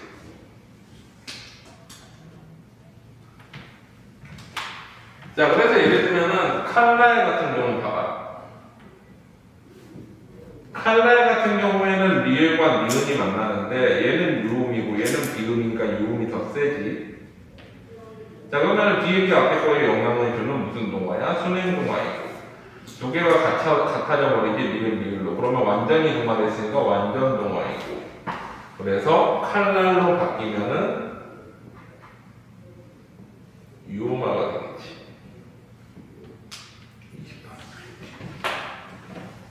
이해되니? 그 개념을 머릿속에 넣어놔. 그러니까 우리 사실 자음동화는 발음을 보면 알잖아. 한국인이면 대부분. 그 개념을 알아야 돼. 개념. 왜 이렇게 바뀌는지. 여기까지 됐지? 근데 이제 예외적인 애들이 있지. 자, 20항의 예외 조항으로 뭐가 들어가 있냐면은 보통 우리가 리을과 니은이 만나면 리을로 바뀌는데 니은으로 바뀌는 경우가 있어. 우리 신라면 한번 해봐. 신라면이야? 신라면이야? 원래 발음이 신라면이래야 되잖아. 근데 대부분 사람들이 뭐라고 발음해? 신라면이라고 발음하거든. 물론 이거는 표준 발음법 규정에 넣어놨어. 니은, 니은으로 바뀌는 경우는 예외적으로 거기 다만 규정에 들어가 있지. 임진난, 이견난, 뭐 공권력, 뭐 이제 그런 것들만 어때? 니은, 니은으로 발음하게 되는데 신라면은 거기 안 들어가 있잖아. 하지만 의도적으로 우리가 신라면 그런 이유는 뭐야? 고구려 백제 신라가 아니라 신라면, 라면이다라는 걸 구분해주기 위해서 신라면 이렇게 부르는 거지 그냥. 그래서 그런 경우들이 간혹 있어. 그거 실제로 그리고 니네 저기에 나왔어. 작년 문제에 나왔을 거야, 내 기억으로. 리을, 리을이 니은, 니은으로 바뀌는 경우는 이제 어떤 의도에서 바뀌는지 그거에 대해서 문제 아마 나왔을 거야. 그래서 교재 한번 가봐 있다가 그거 숙제니까 다음 주까지 숙제해오는데 한번 풀어봐. 그래가지고 이제 그런 예외적인 경우가 이제 공권력 같은 경우지. 권력은 권력인데 거기다 공을 하나 붙여서 공권력 만들어버리면 어떻게 돼? 니은, 니은이 됐는데 얘네가 니은, 니은으로 바뀌어버리는 20항의 예외 조항으로 바뀌어버리지. 그래서 공권력이 되지. 이거는 뭐야? 20항의 예외 조항으로 들어가는 거지.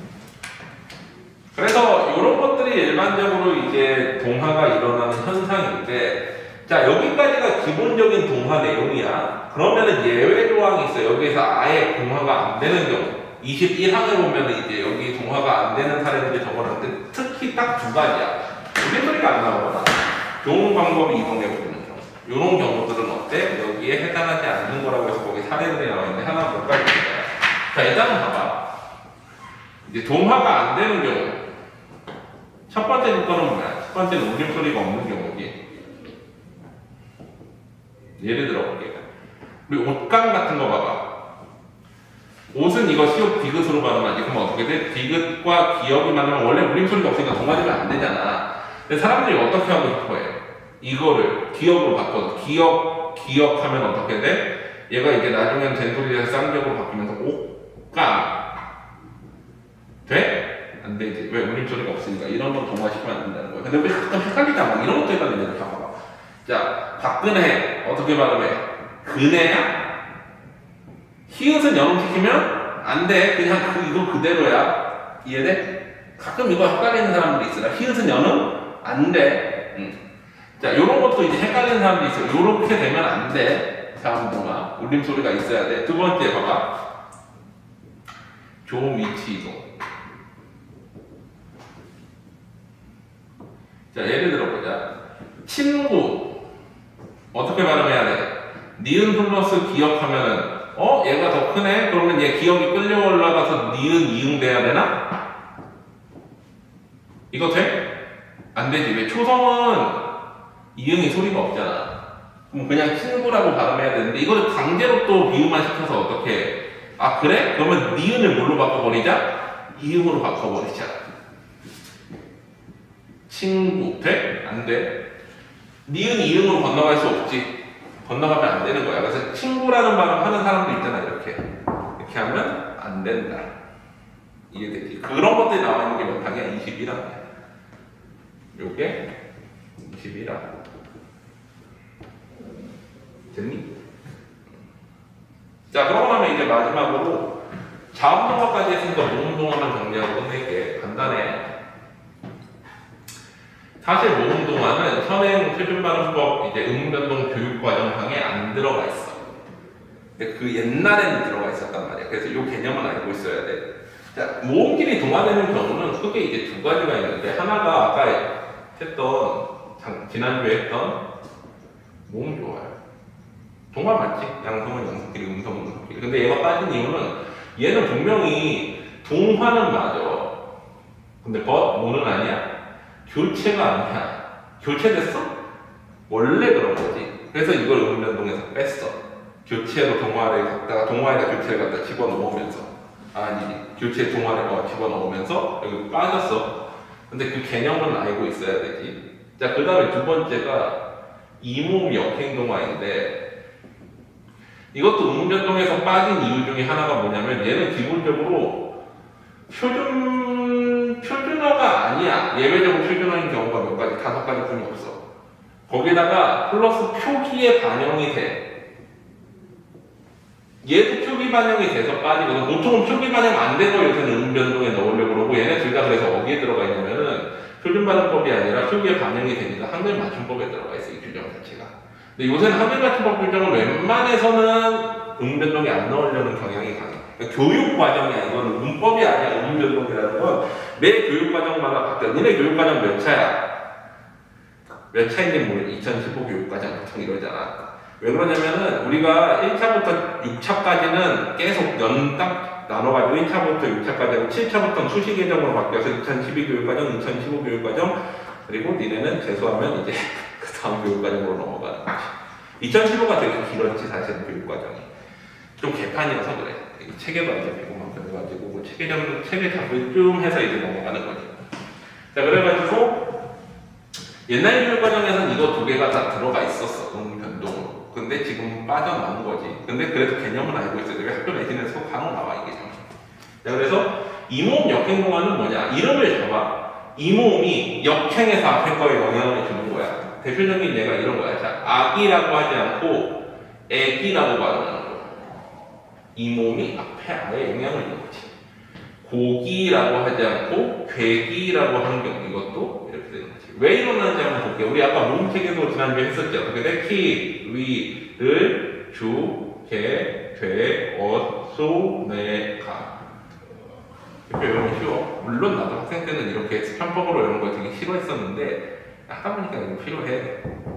좀 고지식한 사람은 그런 거 되게 싫어하거든.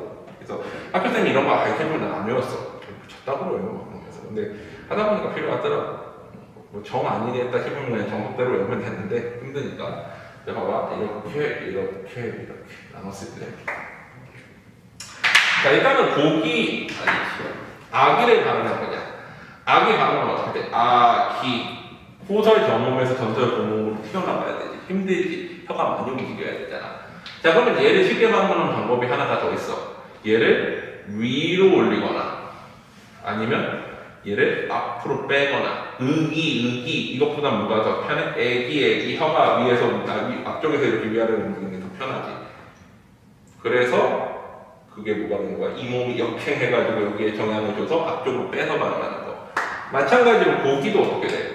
고기 하면 얘도 불편하잖아. 그러면 방법이 두 가지가 있지. 구기로 가거나 괴기로 가는 건데, 여기로 가서 편하니까 괴기 이렇게 되는 거지.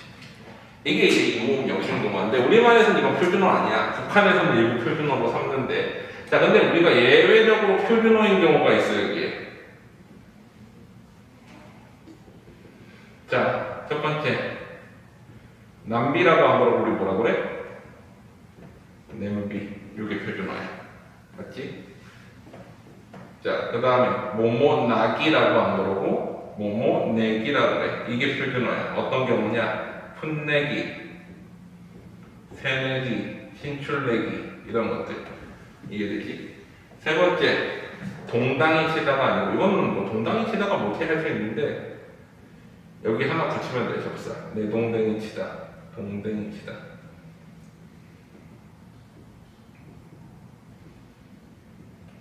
이게 표준어고. 그 다음에 우리가 라이터 불을 붙이다 할 때 라이터 불을 당기다 라는 표현 쓰는데, 이게 아니라 댕기다가 표준어고. 마지막으로 장이와 쟁이는 뭐라고 배웠어?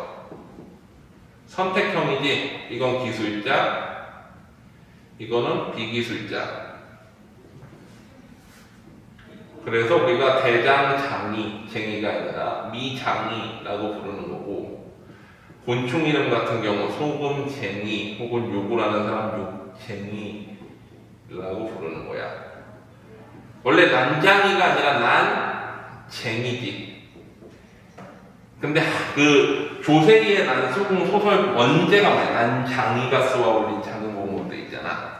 그래서 요새는 교과서에서 두 가지를 쓰지. 표준어를 살리자, 난쟁이가 쏘아올린 작은 공. 혹은 원작자의 의도를 살려라, 난장이가 쏘아올린 작은 공. 두 가지로 가지. 백설공주와 백설공주와 일곱 난쟁이 보통 이렇게 가잖아. 왜? 그 표준어 난쟁이거든. 근데 옛날에 난장이로 쓰기도 했어. 이해되지? 여기까지 모르겠는 거 괜찮아? 됐지? 자, 정리 다 했지? 지워도 돼? 이제 첫사랑 가보자. 자, 표제 펴봐.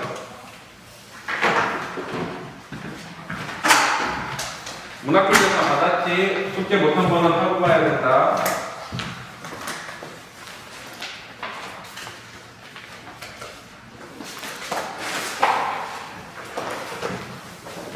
오전시가 시험 범위 나오면 바로 알려줘라.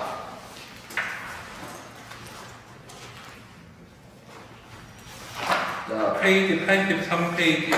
오전시 첫사랑. 다음 주에는 요거 외워서 시험 볼 거야. 세 가지. 첫사랑, 자화상, 그 다음에 아웃별 연구.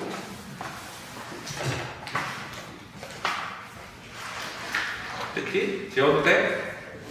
지울게.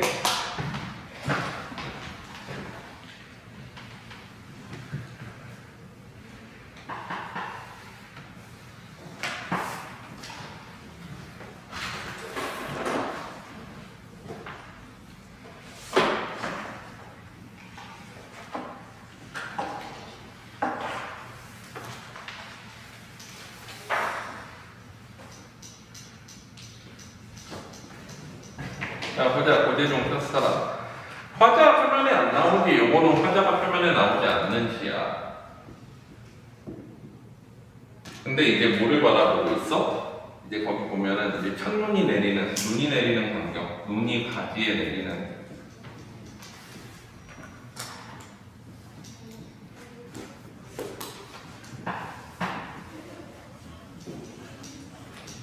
화자가 표면에 안 드러나는 거지 화자가 없는 경우는 없어. 시는 청자가 표면에 안 드러나는 거지 청자가 없는 경우도 없어. 자, 누군가 말하면 누군가 듣겠지. 하지만 청자가 표면에 드러나지 않고 누군지 명확하지 않지. 이미지 상황묘사겠지. 화자와 청자가 둘 다 드러나지 않으면은.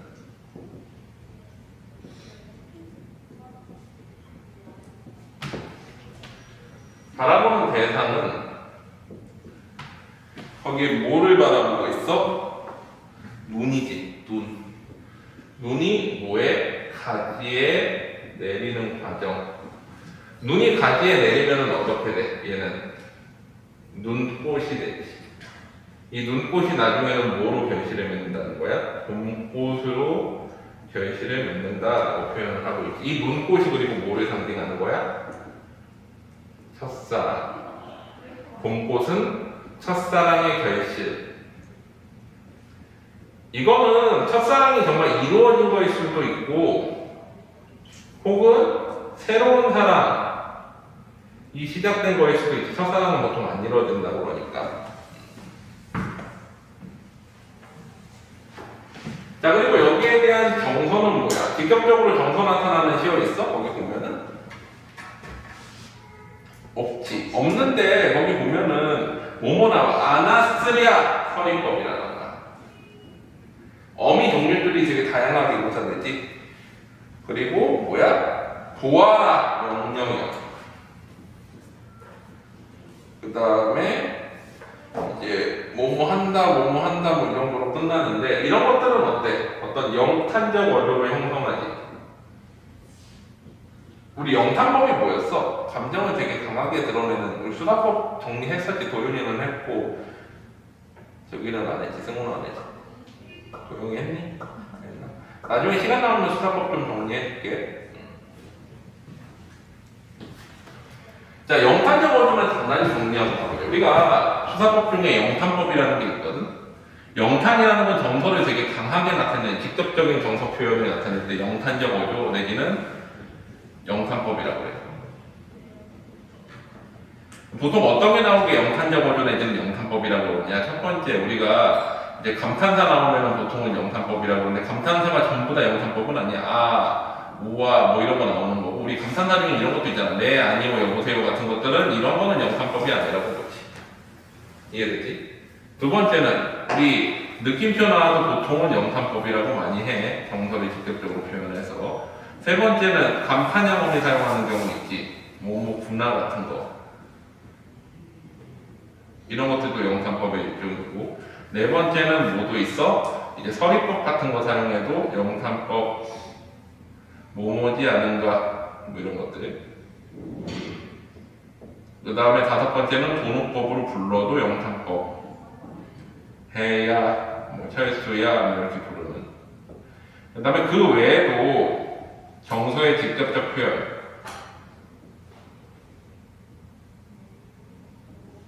뭐 이런 것들 있잖아. 슬프다, 기쁘다 뭐 이런 거. 이런 것들. 이런 것들이 다 영탄법의 일종이에요. 이거 전체적으로 영탄적 느낌이 강하지 정서를 직접적으로 나타내는 느낌이 좀 있어. 뭐뭐지 않은, 뭐뭐 하지 않았으랴 막 이러면서. 그래서 이건 정서 자체가 뭐야? 감탄이야. 영탄적 어조였잖아. 그래서 주제는 뭐야? 이 첫사랑의 아름다움. 근데 첫사랑을 어떻게 만들어? 인내를 통해.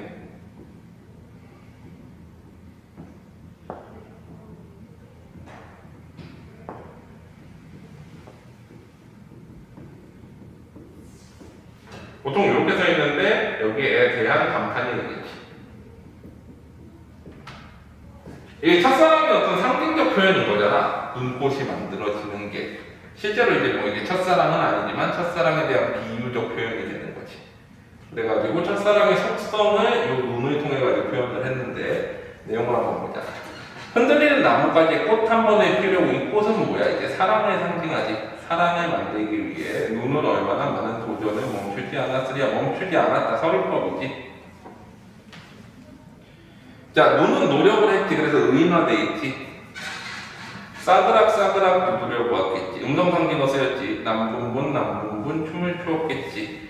자, 음성상징어를 통해 가지고 어때? 이제 그 앞에는 싸그락싸그락은 뭐야? 의성어고 남분분은 의태어겠지. 그래가지고 의성어, 의태어, 음성상징어 사용해가지고 눈의 모습을 표현을 했지. 또 반복했으니까 어때? 운율 형성 요소도 되지. 기본적으로. 미끄러지기를 수백 번. 이게 뭐야? 중간에 이 과정 속에서 시련이 되게 많았던 거지. 이 시련을 극복하고 꽃을 이루는 거야. 바람 한 자락 불면 휙 날아가야 사람. 첫사랑의 속성이지 이루기 힘든데 햇솜 같은 마음에 다 퍼주고 난 다음에야. 이거 뭐야? 이 시련 그리고 또 뭐도 있어? 플러스 헌신과 어떤 희생 같은 것들을 하고 나서야 눈꽃을 만들어내지. 마침내 피어낸 저 황홀. 이 눈꽃을 뭐라고 표현해? 황홀이라고 표현했지. 은유법이지. 황홀을 보아라. 봄이면 가지는 그 한 번 된 자리. 한 번 된 자리는 뭐야? 이로부터 시간이 경과해서 봄이 온 거지. 된 자리에 진정한 봄꽃, 은꽃에서 봄꽃으로 바뀌는 건데 이걸 이제 두 가지로 해석을 하는 거지. 뭐야? 이제 이게 정말 첫사랑이 이루어진 거거나 아니면 새로운 사랑이거나. 근데 세상에서 가장 아름다운 상처 그래서 뭐야? 역설적 표현이라고 그러지. 우리 역설법과 역설적 표현은 보통은 좀 다른데 원래 이제 역설적 표현은 어떨 때 쓰여? 모순된 상황이 나오면 역설적 표현이라고 그러고 A는 마이너스 A. 역설법은 A는 마이너스 A에서 새로운 변증법적인 내용이 나와야 돼. 왜냐면 이게 수사법 내용이기 때문에 이렇게 결론을 내야지 역설법이거든. 근데 이제 문학 교육에서 내키는 사실 이걸 잘 구분 안 해. 수능에서 그래서 역설법이라는 표현 안 쓰고 역설적 표현이라는 표현만 쓰거든. 원래 수사법 자체가 어디에서 왔어? 웅변학에서 왔지. 수사학에서, 웅변사학에서 말해서 어떻게 하면 잘할 것인가 거기서 온 거란 말이야. 그리스 시대부터 발전을 해가지고. 그래서 원래 역설법이라는 거는 이거야. 비납 추론의 일종이었어. 그래서 변증법의 일종이라고 봐. 변증법이라는 거는 뭐야? 앞뒤가 다 맞지 않으면서 새로운 결론이 B를 내놓는 것. 이런 게 이제 원래 역설법이었거든. 근데 우리 국어교육 과정에 받아들여지면서 역설법이 그냥 모순된 거 나오면 역설법 이렇게 가르치기도 하는데 수능에서 그래서 정확하지 않기 때문에 역설적 표현이라는 거에서 좋아요. 왜 그러냐면 저 B라는 결론을 어떻게 내는 건데 예를 들어 볼게. 정중에 유리창이라는 지 보면 자식이 죽은 슬픔을 표현한 게 있어. 거기에 외롭고 황홀한 샘사라는 표현 나오지. 외로운 거야? 황홀한 거야? 그럼 뭐야? 슬픈 거지. 근데 이 답을 누가 정해줄 거냐는 거지. 시에는 슬프다는 표현이 어디에도 안 나와 사실은. 근데 이제 좀 그렇게 명확한 건 역설법 해가지고 외로운 것도 황홀한 것도 아니고 슬픔이다 이러면 역설법이 맞거든. 변증법이 쓰였으니까. 근데 방금 세상에서 가장 아름다운 상처. 아름다운 거야? 맞을 수도 있지. 상처일 수도 있지. 그러면 이건 역설법이야? 아니지. 새로운 결론 내놓기가 애매하잖아. 그러면 뭐야? 역설적 표현이라고 하는 게 맞지, 통상. 근데 내신에서 그냥 역설법이라고 퉁쳐서 가르치는 경우들도 많아요. 왜냐면 문학이론이 이렇게 좀 세세하게 쓰였던 시기가 언제냐면 2013년 이전이야. 그래서 이제 문학, 윤혜정의 나비효과 있잖아. 그게 이제 그 문학 기본서로 되게 유명하잖아. 사실은 2013년 이전에 선생님들은 대부분 그 정도의 문학이론을 다 가지고 있었어. 근데 2013년 수능 이후에 너무 문학도 쉬워지고 수능이 쉬워져서 2013년과 15년까지는 수능 만점이 1등급이었잖아. 100점이 1등급이었다고. 그 다음엔 뭐가 어려워졌어? 문학은 너무 쉽고 독서가 어려워졌지. 문학이론이 10년 정도 동안 안 쓰이다 보니까 거의 다 없어져서 윤혜정 나비효과가 마치면 오리지널 무슨 뭐 저것처럼 쓰이는데 10년 전에 공부했던 선생님들은 대부분 다 그 문학이론이 다 정리되고 윤혜정 나비효과가 완벽한 것도 아니야 사실. 근데 이제 워낙 그런 것들이 중간에 다 없어졌어 글들이. 안 하다 보니까 10년 동안. 그래가지고 교육과정도 바뀌고 그러면서 그래서 이게 문학이 너무 쉬워져서 없어졌었는데 요새 다시 어려워지면 그게 다시 들어오는 건데 사실 10년 전에 좀 현역으로 제대로 공부했던 강사나 선생님들은 다 은퇴했잖아. 나도 이제 대치동에서 2013년에 거의 막바지에 어떻게 딱 들어가서 거기서 이제 배워가지고 알고 있는 거지. 윤혜정도 나이가 되게 많잖아, 사실. 그래서 그게 이제 없어진 것처럼 보이는 건데 사실은 이런 거 구분하는 방법들은 문학이론을 제대로 공부할 수 있는 학원이면 다 있어. 근데 요즘은 거의 없지. 이 동네에서는 몰랐는데 저기 문명쌤이 가르치더라. 문명국어 와 오래됐잖아.